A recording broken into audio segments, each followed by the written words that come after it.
All right, let's get this party started.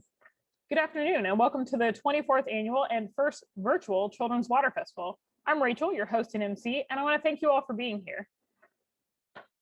I'm sure we are all very familiar with Zoom at this point, but just in case you're not, just a little handy dandy guide.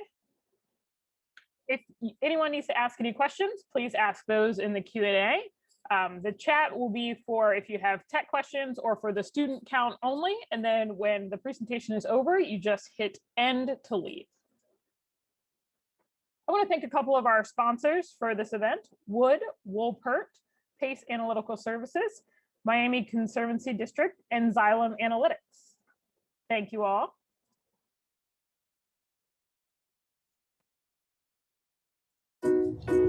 Welcome back. Today we'll be learning about watersheds. Did you know Ohio actually has a lot of water? Check out all our rivers.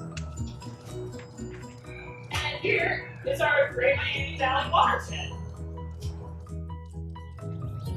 Willy, no, wait! You can't throw that in there. That's a storm drain. That goes right to the river. Only rainwater can go down there. Let's put this on it so everybody knows. Good job, Willy. Only rain in the drain. Hey, Willy, let's test the water to make sure it's safe for recreation and fishing.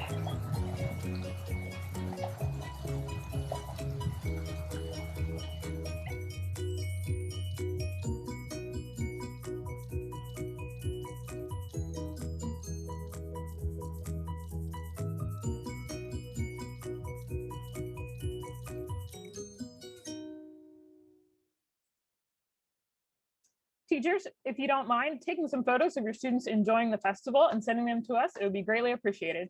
Now you're going to hear from Meg Maloney, an aquatic ecologist. Hello, everyone. My name is Meg, and I am an aquatic ecologist. So for those that don't know what those words mean, aquatic means I study water, and ecologist means I study the environment. So I study specifically streams, and one of my favorite things that live in streams are salamanders, which if you don't know what a salamander is, you're going to see it a little later today, but they are basically think about them, they kind of look like a lizard, but they don't have scales. They're an amphibian, actually. So they're like a slimy little lizard is a great way to describe them, and you'll see one in a little bit. But right now, what I want everyone to do is think about one thing that lives in water or is an aquatic animal. And when I say go, so don't do it yet. When I say go, you're going to look to the person next to you. You're going to say your favorite aquatic animal, and then you're going to try and make the noise of that animal. So for example, if you say whale, you have to make a noise that sounds like a whale, which I will give you the creative freedom to do that. So turn to your neighbor and you're going to say your animal, say your sound. And teachers, if you want to put some of the animals that people said in the chat, that would be great. Meg, my favorite animal is a narwhal, and I have no idea what sound it makes, so I'm not even going to try. Yes, narwhals is that's probably a hard noise to make. Shark is a great one. What are some other ones? Teachers, if you want to put them in the chat, what are some other aquatic animals? Dolphins, great. So far we have 2 animals that are aquatic and live in oceans. Whale, another great one. Beautiful. Do I have any other ones? Ooh, river otter, seahorses, water penny. Water pennies are very cute. Yes, these are all super great. So as you can see, some of these live in saltwater systems. So sharks, dolphins, they all, need salty water in order to live. But today we're going to be talking about freshwater systems. So freshwater systems are the types of rivers and streams that we have in Dayton.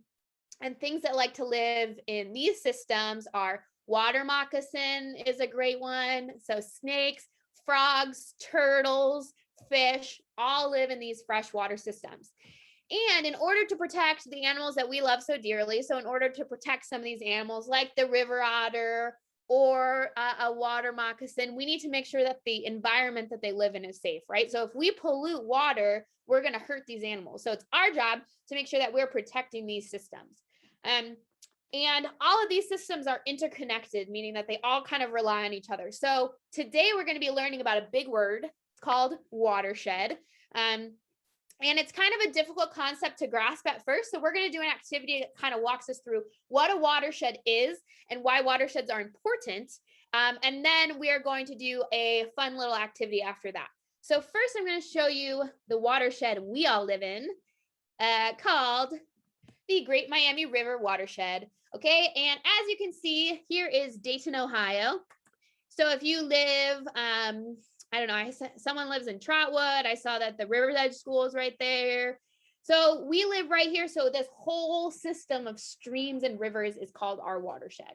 And we're going to do a little activity to kind of explain this watershed more in depth. So what I need everyone to do is, I need you to look at your teacher and say, hi, can I stand up behind my desk? And if they say yes, stand up behind your desk. And if they would like you to stay seated, that's fine too. But I would recommend standing up because I think it's a little bit more fun for us to stand up. So I need everyone to stand up. And what we are going to do is, let me make sure I'm doing this. Great. So we're going to first do a little warm up because I know it's post lunch. We're probably all feeling a little tired. So we're going to do a little stretching first. Raise your hands in the air. Touch your toes. Maybe like do something like this. I don't know. You can do your favorite dance move. This is my favorite dance move. It's called the hype. Maybe some of you know it. Can floss it out. I'm very good at flossing, as you can tell. So do your favorite dance move. Just warm up a little bit. Warm it up. Woohoo! Great. And now that we're all warmed up, I need everyone to focus their eyes and ears on me. Okay, so we're going to talk a little bit about how a watershed works. So we're going to be doing some movements to explain a watershed, okay? So our first thing in our watershed is called headwater streams. And headwater streams are these tiny little rivers that make up parts of our watershed, okay? Salamanders live in these tiny headwater streams, turtles, frogs, all sorts of great things. So what I need everyone to do is our body is going to represent the watershed. And I need everyone to put your hands in the air and give me these nice twinkle fingers. And I need you guys to all, on the count of 3, we're going to whisper yell headwaters. Now, for those that are unfamiliar, a whisper yell is where you're still whispering, but it almost looks like you're yelling. So it kind of goes something like this, like,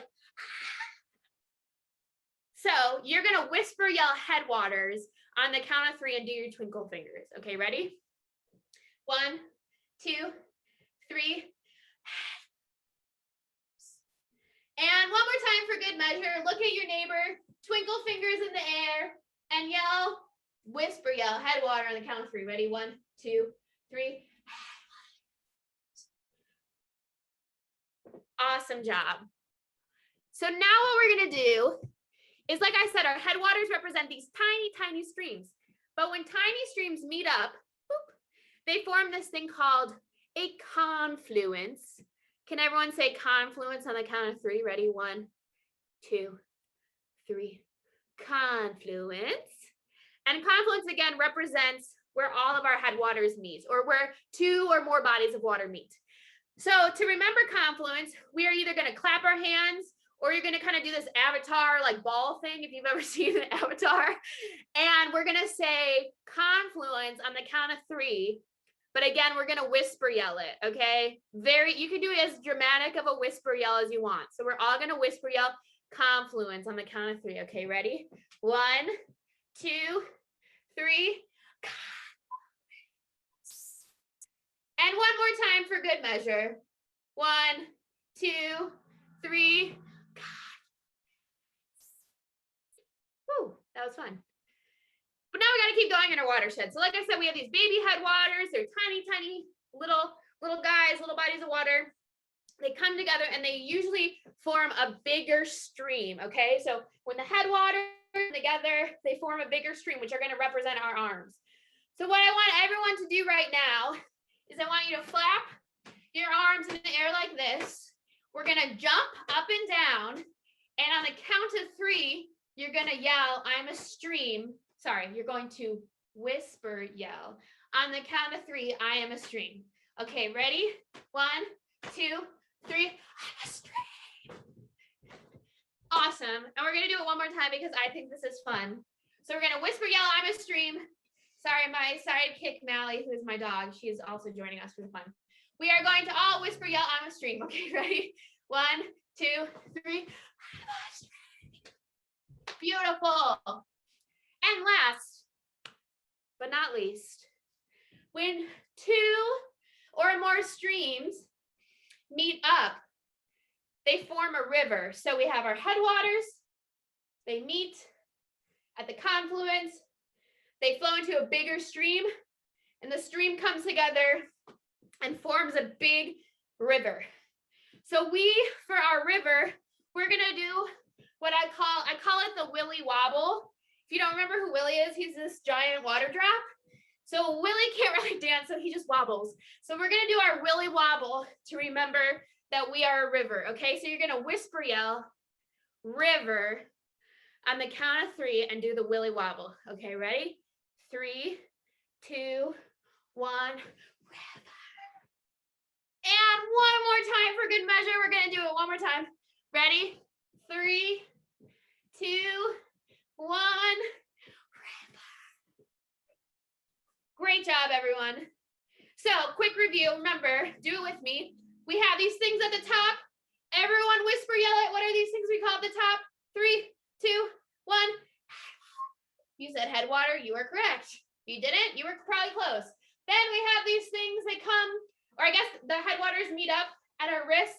We call that a 3, 2, 1, confluence or confluence. Great job. Then we have these bigger bodies of water that we call a 3, 2, 1 stream. And then the 2 or more streams flow into a bigger body of water that we call, we're gonna do our Willy Wobble, and you're gonna say it on the count of 3. Ready? 1, 2, 3, rivers. Yes, good job. We're gonna go sit back down, but before we sit back down, if you have any other jitters in you, get them all out. Again, you can do your dance move. I don't know what you want to do. Whew, that was fun and rewarding. We're gonna sit back down. Great. Man, I am tired. That was awesome. So now what we're gonna do is we're gonna focus. So if you're not focusing on me, focus. And we're gonna do a little quiz, but it's not a hard quiz, it's a fun quiz, okay? So let me, great. Okay, so this was our watershed. And with our little fun activity we just did, we went through them. So now we're gonna see if we can put it to the test and name the things that we just went through in our activity, the headwater, confluence, streams, and rivers, if we can point it out on a map. Okay, so I gave you a little sneak peek. I gave you the words on the side, word bank. Thank you, Meg. I know I'm great. It's to remind you of what we just learned. And we're gonna point them out on the map, okay? So who remembers what our headwaters are? They're these tiny, tiny streams. And I actually gave you the first one because usually they're so small, they're not even on the map sometimes. So here's our little headwater streams. Boop, boop, boop, boop. What I want you to do, oops, I just gave you that next answer. What I want you to do is we're gonna say confluence next. So I want you to find a place on the map where it's a confluence. Again, remember, it's where our headwaters meet up to form a bigger piece of water, bigger body of water. So I want you to point it on the map, and I'm gonna reveal it in 3, 2, 1, boom. Here's one. There's a lot on the map. There's one there, there's one there, there's one there. But confluence is anytime 2 or more bodies of water meet up. Okay. Next, we're going to point to a stream. So I want everybody on the map to, or everyone in the classroom to point to where a stream is on this map. Again, on our arms, our streams are where the headwaters flow and meet up into a bigger body of water. So let's point it out on the map. Look at your neighbors, say, you're really smart. Do you know where it is? And have them point if they're not pointing. Okay, I'm going to reveal it. Ready? 3, 2, 1. boom. That's just one stream. But you can see these little headwaters, boop, boop, boop, are flowing into this bigger stream. And over here we have a headwater, headwater, headwater flowing into this bigger stream. Sometimes streams are also called creeks. That's okay. They're basically the same thing. Okay, and the last one is a river. And remember, that's where we did our Willy Wobble. So what I want you to do is point to the map to a big river. Okay. And I want you all to point to a river. I'm going to reveal it. Ready? In 3, 2, 1. Oh my gosh. 3, 2, 1. Boom. There we go.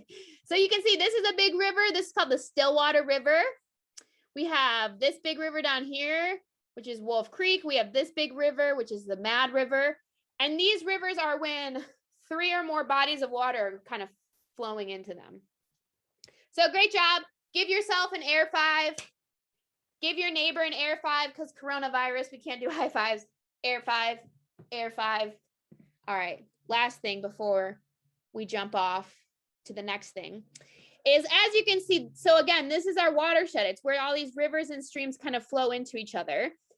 And all of these rivers kind of flow into this big, big river we call the Great Miami River, which you may have heard of before.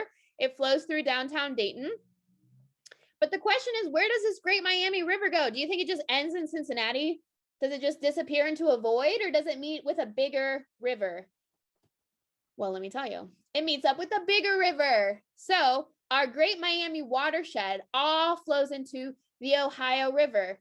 Now, if the word Ohio sounds familiar, it's because we all live in the great state of Ohio. And the Ohio River flows through Cincinnati and into this really, really big river called the Mississippi River. If you can spell Mississippi, spell it really quick, you get bonus points. M-I-S-S-I-S-S-I-P-P-I. I'm going to put one extra S in there. I might have spelled it wrong, sorry. So you can see these rivers, boop, boop, boop, all flow into the Mississippi, which flows into the Gulf of Mexico. Now, what if I decided that I was going to eat a Chick-fil-A sandwich in Dayton and throw my trash into the river? First of all, that's rude to the animals, so bad, Meg. But where do you think my Chick-fil-A sandwich wrapper is going to go if I decide to chuck it into the river? Point to it on the map. If you pointed to the Gulf of Mexico, you are correct.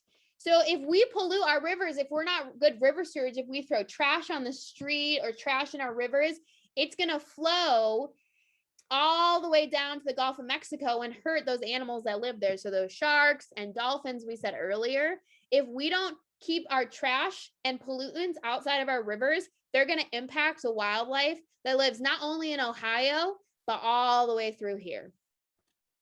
So now what we're going to do is we are going to hear from Felicity from the University of Dayton Rivers Institute, and she's going to read us a story about watersheds, but also about how we can be good river stewards. And teachers, if you have any questions for me, I'll be answering them in the chat. So because I'm running short on time. So I'm going to transfer over to Felicity, and she's going to read you guys an exciting story. Hi, everyone. My name's Felicity. I work with the Rivers Institute at the University of Dayton. And what the Rivers Institute does is it harbors a program called the River Stewards. And the River Stewards, who graduated last year, wrote this really cool book so that you guys could learn a little bit more about the river. And a really cool thing is the book is about kids, and it's for kids, and it was in part kind of written by kids, and I'll talk about that in a little bit. But for now, we will talk about the book called Into the River, created by the 2020 cohort of River Stewards. Teachers should have gotten this in their little activity box, so you might have a classroom copy, but if you don't, you can find this online at the Children's Water Festival website. You can also find it on the River Stewards website because this was part of their senior project. And some children from our community actually got to contribute some of the artwork in this book. So I'll point some out as we're going through. But I will go ahead and start reading Into the River. Into the River, created by river stewards. To all the stewards of rivers around the world, the people who have protected and preserved our rivers in the past, the present, and all those who will continue to do so in the future. That's you guys. River love. Okay, class, today we are going to learn about our local watershed. Can anyone tell me something about the river? Your teacher asks you. What does the river look like to you? You squirm in your seat as you try to imagine. You've never been to the river before. It's okay if you've never seen it. We are going to Riverscape Metro Park tomorrow. So on this left page, you can see here some animals from the river, and we'll actually hear a little bit more about some of these from Metro Parks later. And then on the right here, you can see this picture of a watershed that Meg so wonderfully just described to us. After school, your mom asks about how you're feeling about the field trip. I really don't know what to expect, you say. In bed that night, you toss and turn. The mad river rushes through your mind. So here on the right, you can see some pipe cleaner fish that some of our Rivermobile students made. Suddenly, you find yourself flying through the gold and pink evening sky. Where am I? You exclaim. You look to your left and find gray-blue feathers where your arm used to be. You check your right arm and find more feathers. You turned into a great blue heron. So on the left page, if you guys recognize this skyline, go ahead and put it in the chat. And also we have some Play-Doh fish made by some of our Rivermobile students. You look out across the sky and see a beautiful bald eagle flying next to you. From up here, you can see how we are all connected through our watershed. We are all neighbors and must care for our rivers, says the eagle. You swoop down to the river when, bam, you check your wings to make sure you're okay, but when you look down, you see a furry brown paw. You can't believe it, you turned into a beaver. So on our left page here, you can see our eagle and the little eagle's nest. You can see our rivers in Twin Creek and Wolf Creek. On the right side, you can see that same skyline again. If you haven't guessed it, try to guess again. And a little bike up on the bike path. You hear a voice call, "Welcome to your beaver dam." You turn around and see a friendly duck. The dam you live in is like the large ones humans make. Human dams protect their homes from flooding. Our region's human dams are special because they let fish and other creatures swim through them. So on our left here, we can see a little pavilion that might belong at one of our metro parks. We can see a little Taylorsville Metro Park sign here, the Taylorsville Dam, and a little farm on the right. You say goodbye to the duck when, kersplat! A fishtail smacks you in the face and you go tumbling down the river. Finally, you regain control, but something feels fishy. You look down and instead of a brown paw, you see a sparkly fin. You turned into a rainbow darter. A rainbow darter is one of our native fish, just in case you didn't know. You hear a yelp in the distance, "Help me, help me!" Turning around, you see a fellow rainbow darter, unable to move, trapped in the swirling trash. You rush to rescue your fish friend from the pollution. "Thank you so much," exclaims your new friend. You notice a turtle resting on a rock as you swim towards the surface of the water. Intrigued, you swim towards the turtle. "That is a very brave thing you did back there. All animals, including humans, have needed water since life began," says the turtle. "The first known people in this watershed settled here over 10,000 years ago. If we want to have a healthy river for your fish friend and all other creatures, we need to take action." We need to work together with our neighbors. Remember, you're never too small to make a difference. So on the left here, you can actually see Sunwatch Village, which is kind of like a museum that you can go and tour, but it's a recreation of a Native American village of the Sunwatch tribe that used to live here thousands of years ago. And on the right, you can see all the animals that you've turned into so far. Gasp! You throw off your sheets and bounce out of bed. I can't wait to tell my friends about that crazy dream, you think. You run down the block to the bus stop. You don't want to be late for the field trip. On the bus, you tell your friends about your fantastic dream. You ask your teacher, "What can we do to help our river?" Your teacher tells you, "There are many ways to help our river. The best way to start is to learn more about it." The river looks even better than you imagined. This is your river to love and protect. You see on the left here, you can see some of the lessons we've learned, like picking up trash and always being able to make a difference. And on the right, I don't know if you can read the sign here on the bottom left corner of the right page, but there's a really cool fountain right here. I don't know if anybody who's from Dayton recognizes that. If you do, go ahead and put it in the chat. You know you are a small part of the world, but you are going to make a difference. So if you guessed this was the city of Dayton skyline earlier, you're correct. The end.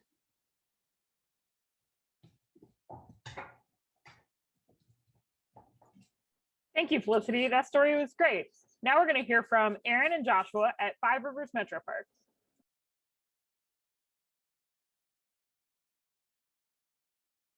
Cameras on this side. Thanks, everyone. I'm Erin, and I'm a naturalist with Five Rivers MetroParks. And when you hear naturalist, I wanted to give you a little bit of idea of what that is. So a naturalist is someone who explores and studies nature.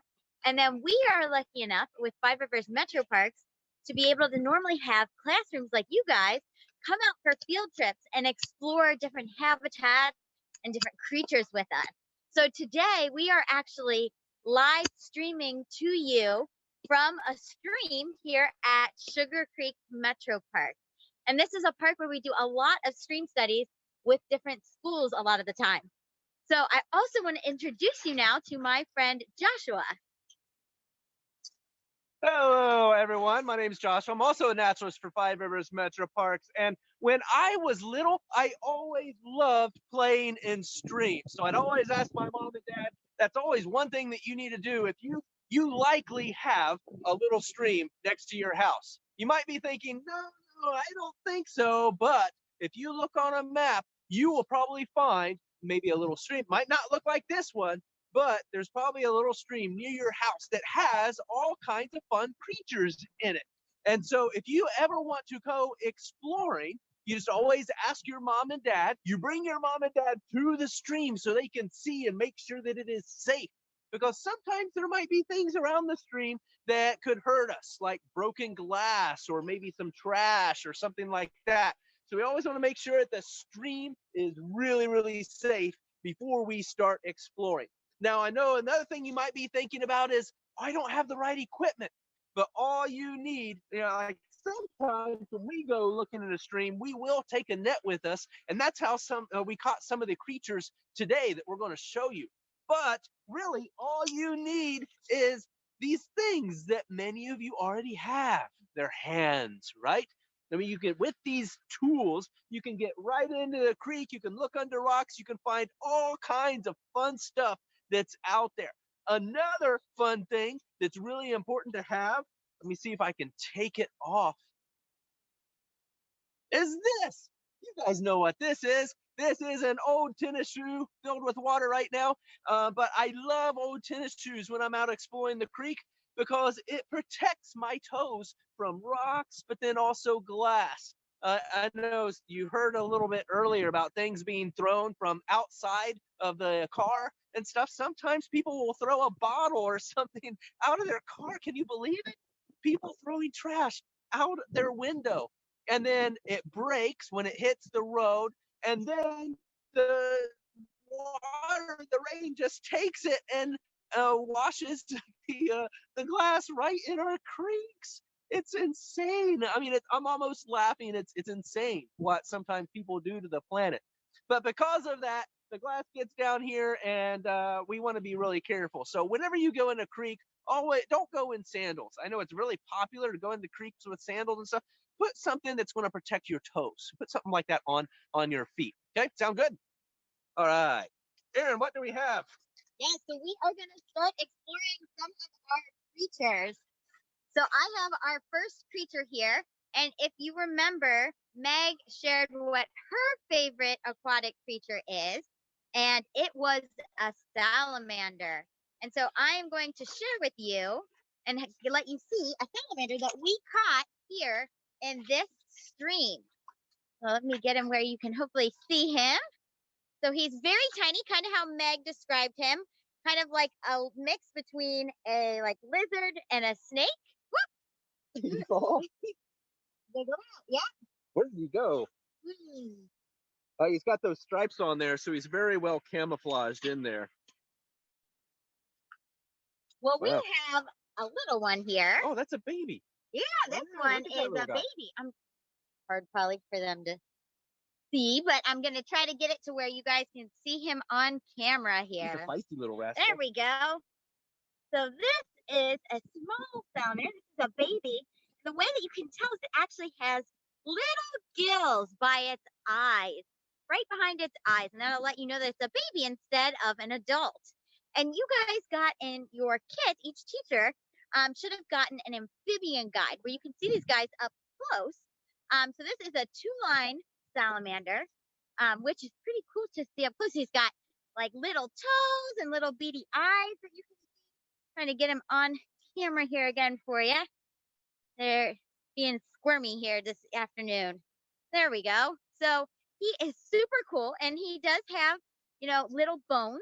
So when you're searching for these guys, they're not going to typically be in the stream unless they're little ones like this, where they have the gills. But a lot of times you'll find the adults or the bigger ones on the sides of streams under rocks, hiding under there where it's just a little bit moist. But when you find them, you want to be, gentle when you catch them, and remember that they have bones like you and me. And then also, we want to make sure that you get your hands wet. So these guys are amphibians, and so they actually have a protective slime layer on them. So they might feel, Meg, I think, described them as a little slimy. And so they might feel a little slimy too, but that slime is actually really important to them. So that slime helps them keep from getting sick. So it's kind of that protection. So if your hands are dry, you might accidentally wipe some of that off, which we don't want to do that. So that is our salamander, which is super cool. And there's different salamanders. So again, checking out that super cool guide that you got from the Ohio Department of Natural Resources, which is all just amphibians and stream fish and water birds that you're going to find only in Ohio, which is super cool. But with that, Joshua is going to share with us some of our other creatures. Well, are there any questions about the salamander? Yeah, are there any questions on our salamanders? You want to type them in the chat? I think Rachel will let us know what those are. All right, well, I'm going to let Joshua show you our next creature. All right, now you guys were just reading a story, and in that story, there was mentioned a rainbow darter. We have fishes in our streams here in Dayton, Ohio, that put tropical fish to shame. I know that when you go to maybe the fish area, when you go to like maybe a supermarket like Meijer or Walmart, and you're looking around and you see the pets area, there's a lot of tropical fish and goldfish and things like that you can buy and have in your house. Well, there's a lot of fishes out in our streams that are even more colorful than them. They're incredible. However, they're really hard to keep alive. You can't just go grab a fish from a creek and put it in an aquarium at home, because these fish need moving water with a lot of oxygen in it. They like cold water because the colder the water is, the more oxygen it can carry in it and the better that they can breathe. But When we go out to streams, though, we can catch them and we can see them, and they're just so beautiful. So look at this little guy. This little guy that I'm first showing you is a green-sided darter. And this fish actually is closely related to the rainbow darter. Can you guys see all of the colors? I'm going to try to move it a little bit to the side. Look at that. Check that out. Just beautiful. And this one's called the green-sided darter. So you can imagine what the rainbow darter looks like. I've tried really hard to find one. I found a bunch of girls. The girls, it's just like birds. You know how cardinals, the female is brown and the boy is red? So the girl is brown, the boy is red. Well, out here, the fishes are the same way. So a rainbow darter girl is kind of more bland color, so she blends in with the surroundings. And the rainbow darter boy is really lots of colors. Same thing with this green-sided darter. And then in here, I'm just going to get this big fella out. This is the biggest sculpin that I've ever found here at Sugar Creek Metro Park. Just look at those big side fins. We call them pectoral fins. All these stream fish have pretty big pectoral fins. It helps move them around when they're in the flowing water. So it's really important to be a stream fish to have big pectoral fins like that. But look at this guy. We've got a few questions. Yeah, So, go ahead, ask away. How can a salamander see underwater? How can a salamander see underwater? Aaron, you want to take that one? Aaron says no. Because, and that's the great thing about exploring nature is that there are so many things that we can learn. But I got to tell you, it's really hard for science to answer questions like that. It's really, really tricky because we're not in their brains, right? Just for an example, you have 2 eyeballs, right? Well, how many of me do you see right now on your screen? Do you see 2? No, you only see 1 of me, right? And that's because your brain is taking in 2 pictures and putting them together, and your brain is interpreting. So even if we know how an eyeball works, we often don't know how the brain is going to interpret those images so that they have the full image. So like, those little goggles that show you like, this is what a butterfly sees or what a bee sees, and it gives you all these little lenses. I don't agree with those because even though their eyes might be made that way, their brains might be putting all of those images together, and then they can just see incredible stuff that is beyond our imagination. So as far as what a salamander can see underwater and how, your guess is as good as mine. I would guess that vision usually underwater gets a little bit better if you have protectant than actually in the air, because the refraction index, which you'll learn later in physics, is a little different in the water than outside in air. So I'd imagine it can see a little better in the water. Funny enough, but good question. Does a salamander's skin absorb chemicals? It can, yes. That's why it's really, really important that we wash our hands in the water before we're handling our local amphibians. Not just salamanders, but our frogs too. They're really, really sensitive. And that's why knowing the kinds of amphibians that are in your woods can actually tell you how healthy your woods are. Just like these fish. Seeing this green-sided darter in here tells us that this creek is pretty healthy, because these guys are sensitive to those kinds of chemicals and stuff, and if they get too much in their body, even just a little bit, can really hurt them and kill them. So we can somewhat use nature because of that. We can use nature to see how healthy our forests are, and Dayton's forests are really, really healthy, and our creeks and stuff, thanks to all the hard work of all the people that you're hearing from today, and you by putting your trash in the right place, and for Five Rivers MetroParks for conserving a lot of that green space. Do you need gloves to pick up any of these creatures? No, we just use our bare hands like you're seeing today. Good question. Now, we wouldn't pick up anything that would really hurt us. Now, there are some creatures out here that can get really, really scared of humans and then bite us in defense. And for those creatures, we usually don't pick them up because we don't want to scare them. And that's the only reason why animals would hurt us, is if we're hurting them.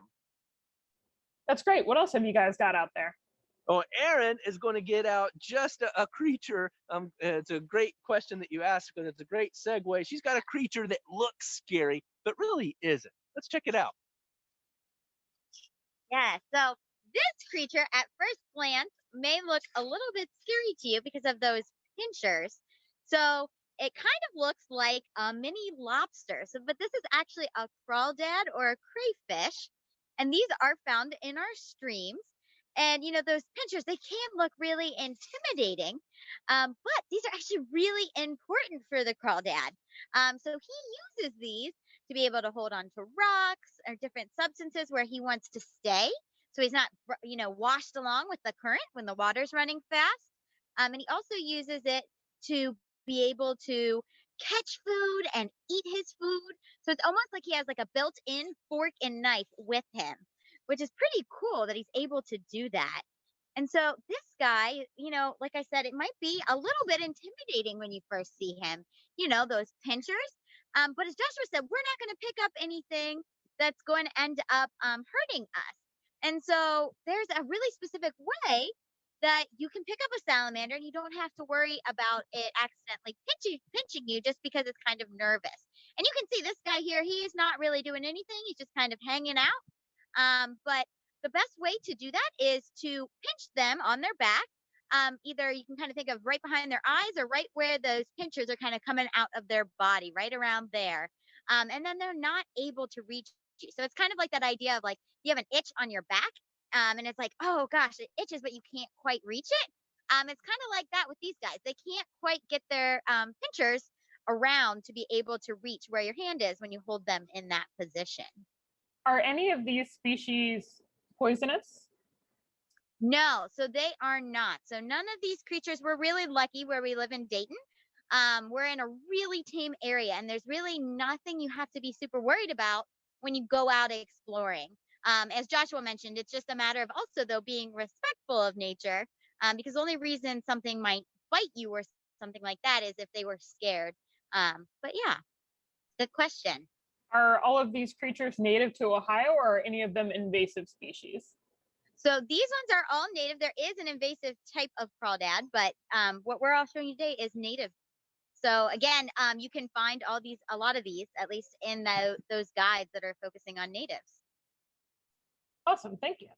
All right, Joshua is going to share another creature with you now. Okay, when I was little, I was really scared of these creatures. But then I went to college and met friends that taught me that this creature isn't anything to be necessarily scared of. I'm sorry, though, it doesn't seem to like my hand sometimes. And the day has been getting warmer. So the spider is getting warmer and it's getting a lot more energy. Now it's crawling over water on the creek. And I have to kind of scoop them up. So spiders are kind of like cheetahs. They get a lot of energy when you first get them out of their little cage. And we had them in a cage temporarily. And now she's used a lot of her energy and is getting a little more calm. But check this guy out. Look, sitting right on my hand. Now, if you notice, maybe you get so close, you might notice all the eyes. Most spiders have 8 eyes. And where those eyes sit on their head can kind of help you identify who they are. This guy is a little fishing spider. He can run across on the top of the water and catch little fish and tadpoles, all kinds of stuff. But the important thing is, here is a creature just like that crawdad that you can find near the water that sometimes we'll see people go, ah, we don't want to, no, get that thing away from me, right? Yeah, that's sometimes how we feel inside. But a lot of those fears we've learned from sometimes maybe our mom or our dad that was scared of spiders, or grandpa, or maybe a teacher. And we learn these fears from each other, and they're really nothing to be afraid of, right? Especially here in this country, and particularly in Ohio. We live in one of the most tamest areas. Can you grab that, Aaron? Yeah. We live in one of the most tamest areas of the planet. We don't have to worry about very venomous, poisonous things. Aaron has just given me, oh, there we go. And now it's on my watch. Look at her go. One student would like to know, are these creatures nice or mean? So good question. So I would ask that same student if they are nice or mean. You can look at the student right next to you and look at them and say, are you going to bite me? And so I bet you if it was the last resort, if you grabbed a hold of any kind of creature at the last resort, if they really felt like they had nothing else to do except to bite, they probably would bite. So really, there's no such thing as a mean creature out in nature. It's just these creatures want to defend themselves if they really, really get scared. And so that's why this spider is not biting me right now or biting Erin. She's holding it now that it just jumped off of me. That's why it's not biting us, because it knows right now that we're not a threat, that we're not going to hurt it. Got it? Yeah. It really likes Erin. Are there any other questions? Not right now.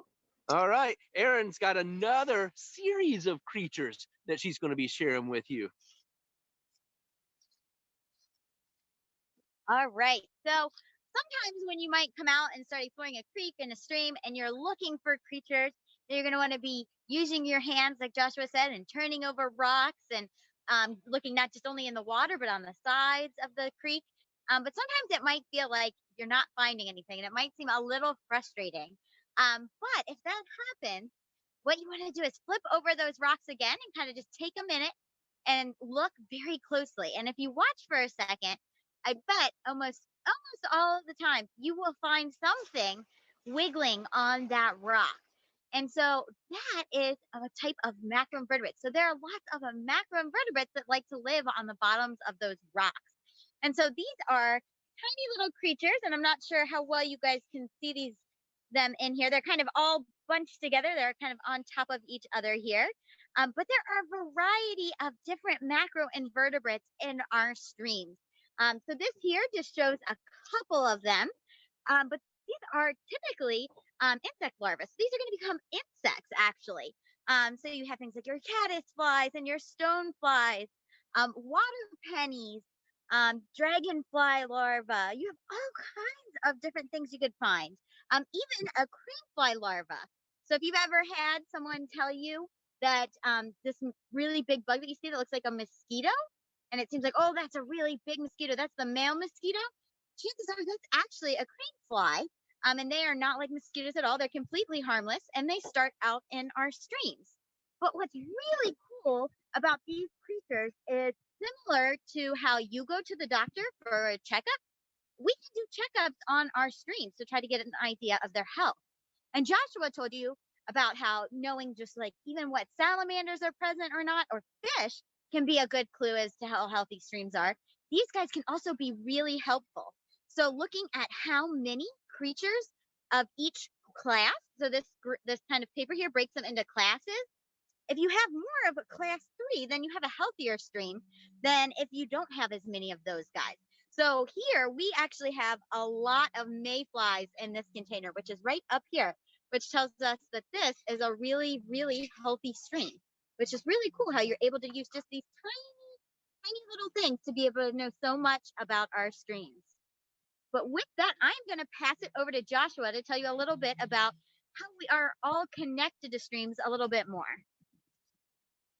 So you just heard a little bit earlier about how our rivers flow and how what we do here can impact the oceans, which is, that is a story that's like near and dear to my heart. And I just want to share with you and kind of take you along a journey of water with me, starting with you. And you might recall maybe this morning when your mom or dad or grandpa or somebody went into your room probably and woke you up and said, it's time for school.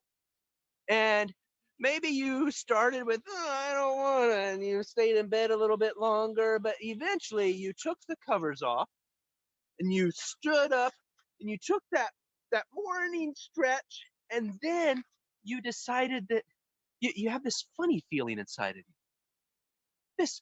This feeling that you need to do something. And so you go to this special room in the house, this room that doesn't have one of those pesky TVs in it, right? and it just has a sink, maybe a place where you wash your body, and then it has this chair with water in it.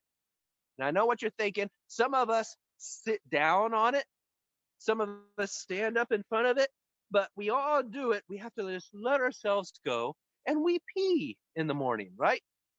Well, then, how many of you know about this special button on the side of this chair with water in it? And if you push it, your pee goes, it makes a funny noise.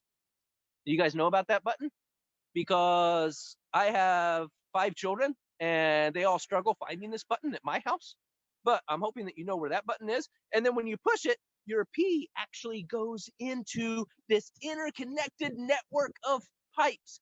Your house is connected to your neighbor's house, that's connected to the fire department and the supermarket and the school building, and all of these toilets are all connected, and everybody's poop and pee is coming together and mixing in a nice little slurry going into the water treatment plant. And then there we use nature to kind of clean it up. We have bacteria growing in that water treatment plant, and we clean up the pee. We clean up that water. And then the water goes into the river system, so into the Great Miami Watershed. So if you live next to the Mad River, maybe it goes into your pee goes to the Mad River, and then the Mad River takes it to the Great Miami River, and then the Great Miami River takes your pee to the Ohio River, and there's little fishies swimming around in there too. And then the Ohio River takes your pee to the Mississippi River. And then where does it go? The Gulf of Mexico, the ocean. There's when cooler stuff starts happening because a whale swims through your pee. A plant takes a little bit of your pee and it grows, but then a turtle comes by and eats the plant, then poops out your pee until finally your pee is moving through thousands of plants and animals until some of it reaches the top of the ocean and meets the ball in the sky we call the sun, and your pee rises into the air, turns into a puffy white thing we call a cloud. You can probably look out your windows right now and you can see the clouds. Like, yeah, some of you might be up there. And then it gets darker and darker until finally it comes down as rain. And the rain gives a drink to all of the plants and the animals all around us. And we even have another set of pipes that soak it up out of the ground.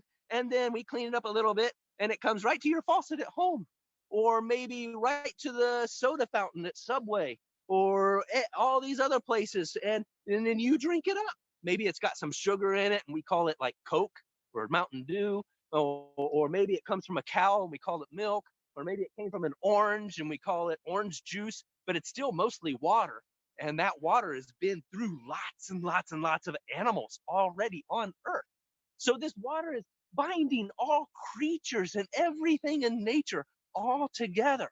And so what this means is if I do something to hurt this stream right here, if I hurt this water right here, who am I hurting?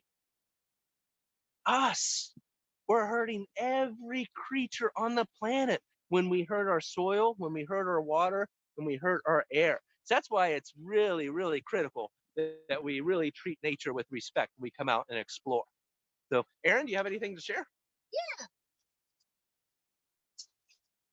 so we just wanted to encourage you guys to get out and find a stream or creek to explore. It's tons of fun. You can spend hours out here looking for different creatures. It's great when it's a warm day to kind of cool down. So try to go out and find a stream to explore. We also have several streams and things that you can explore in Metro Parks. So as I mentioned, we're right now at Sugar Creek Metro Park. In an area where we typically do school field trips and different public programming. And so who knows, post-pandemic, maybe one of your teachers will bring you out and we can actually be out here with you doing a stream study.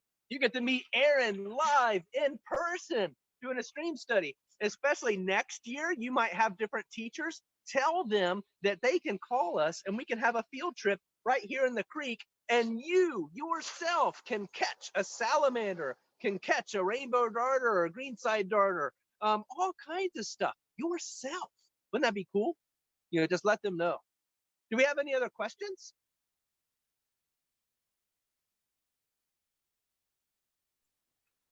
I think that's everything. Thank you so much, Five Rivers MetroParks. Thank you for having us. You guys take care. Bye, guys. Thank you all for joining us for day 2 of the Children's Water Festival. I hope to see you tomorrow for aquifers and drinking water. Thanks. Bye.